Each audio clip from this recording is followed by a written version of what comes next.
ამ დროს შალვა ჯანაშვილმა თქვა, რომ ცხინვალს ჩვენ ავიღებთო. რამაც რასაკვირველია გამოიწვია ინტერესი, რომ თქვენ ვინ პოლიცია რა ძალებით იღებს ქალაქს, იმიტომ რაც არ უნდა იყოს, ყველა შენობა არის საფორტიფიკაციო ნაგებობა და იქიდან ცეცხლის შემთხვევაში პოლიციას კი არა ჯარს უჭირს გადაადგილება. აქ სერიოზული რაღაც დაბნეულობა გამოიწვია და არეულობა სამხედროებში. ჯანაშვილმა თქვა, რომ მათ საკმარისი ძალები აქვთ. კეზერაშვილმა გითხრა, რომ ეს ჩვენი პრობლემა არ არის და პოლიცია მიხედავს ამ საკითხს.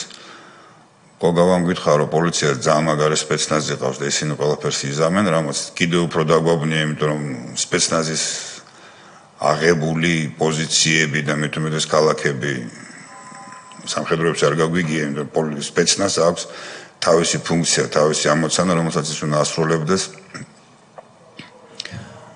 მე თვითონ რომ ამ ჩვენ სამხედრო გეგმაში სპეცნაზს უკვე გათვლილი ჰქონდა თავისი გეგმა, თავის სამუშაო.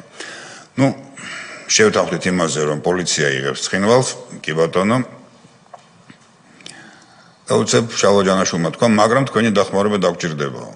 ესეც რაღაც დაბნეულობა იყო და რა მაშინ შესთავაზეს ასეთი რამ, რომ იმ პოლიციურ ძალებს ვინაიდან ეყოლებათ მეთაური, ამ პოლიციური ძალების მეთაურთან იქნებოდა სამხედრო მეკავშირე, ვინაიდან ახლა მეთაურთან მოვიდოდა ყველანაირი ინფორმაცია, რაც ხდებოდა ცხინვალში და თუ სადმე რაღაც წინააღმდეგობა გაჩნდებოდა ცხინვალში, გააგებინებდნენ მეთაურს და რასაკვირველია მეკავშირეს, რომელიც გადმოთარგმნიდა სამხედრო ენაზე ყველაფერს იმას, შეატყობინებდა საველე შტაბს და ჯარი უკვე არტილერიით ჩაუქრობდა ამ საცეცხლო წერტილს. პასუხად მივიღეთ, ეს კარგია, მაგრამ ჩვენ გვინდა ცოცხალი ძალაც. ცოცხალი ძალა გაჭირდა, იმიტომ რომ ჯარი, რეგულარული ჯარი 22,000 იყო და ყველა ჯარისკაცის ფუნქცია იყო გათვლილი, ყველასთვის იყო ამოცანა დასმული და არც ერთ სამხედრო ნაწილი არ იყო რაღაცნაირად თავისუფალი. თუ ის იმ მომენტში არ ღებულობდა საბრძოლო მოქმედებაში უშუალოდ მონაწილეობას, ეს იყო გათვლილი იმაზე, რომ მას უნდა ჩაენაცვლა საბრძოლო მოქმედებაში მონაწილე საბრძოლო ნაწილი თუ შენაერთი.